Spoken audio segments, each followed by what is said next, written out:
T20 ప్రపంచ కప్లో తమ వేదికను భారత్ నుంచి శ్రీలంకకు మార్చాలని బంగ్లాదేశ్ క్రికెట్ బోర్డు చేసిన విజ్ఞప్తిని ఐసీసీ తిరస్కరించింది. ప్రస్తుత పరిస్థితుల్లో వేదికను మార్చే ప్రసక్తి లేదని తేల్చి చెప్పినట్టు సమాచారం. లాజిస్టిక్స్ పరంగా చాలా ఇబ్బందులు ఉంటాయని, కావాలంటే మరో 2 నగరాల్లో ఆడాలని సూచించింది.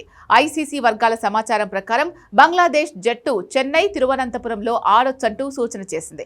దీనిపై బంగ్లా బోర్డు తుది నిర్ణయం తీసుకోవాలని, ఇక తమ చేతుల్లో ఏమీ లేదని తేల్చి చెప్పేసినట్టు తెలుస్తోంది. బంగ్లాదేశ్లో హిందువులపై జరుగుతున్న దాడులకు నిరసనగా ఐపీఎల్ నుంచి ముస్తఫిజుర్ రెహమాన్ను బీసీసీఐ తప్పించింది. దీంతో ఆగ్రహం వ్యక్తం చేసిన బంగ్లా క్రికెట్ బోర్డు ప్రతీకార చర్యలకు దిగింది. టీ20 ప్రపంచ కప్ ఆడేందుకు భారత్కు రాలేమని, తమ మ్యాచ్ల వేదికలను శ్రీలంకకు మార్చమని ఐసీసీని కోరింది.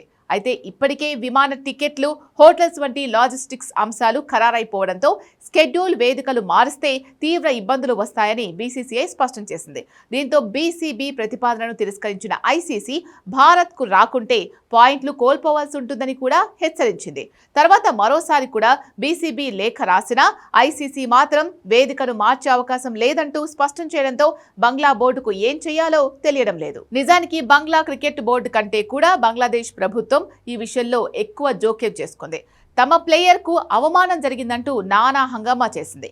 బంగ్లా బోర్డును తెర వెనుక నడిపిస్తూ ఐసీసీకి లేఖలు రాయించింది కూడా బంగ్లా ప్రభుత్వమే.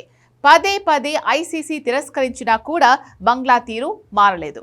పూర్తి సెక్యూరిటీ కల్పిస్తామని, ఎటువంటి ఇబ్బందులు ఉండవని ఐసీసీ స్పష్టం చేసినా బంగ్లాదేశ్ ఓవర్ యాక్షన్ చేయడంపై బీసీసీఐ వర్గాలు కూడా మండిపడుతున్నాయి. ఇదిలా ఉంటే టీ20 ప్రపంచ కప్కు ఈసారి భారత్, శ్రీలంక సంయుక్తంగా ఆతిథ్యమిస్తున్నాయి. ఈ మెగా టోర్నీ ఫిబ్రవరి 7 నుంచి మార్చి 8 వరకు జరుగుతుంది.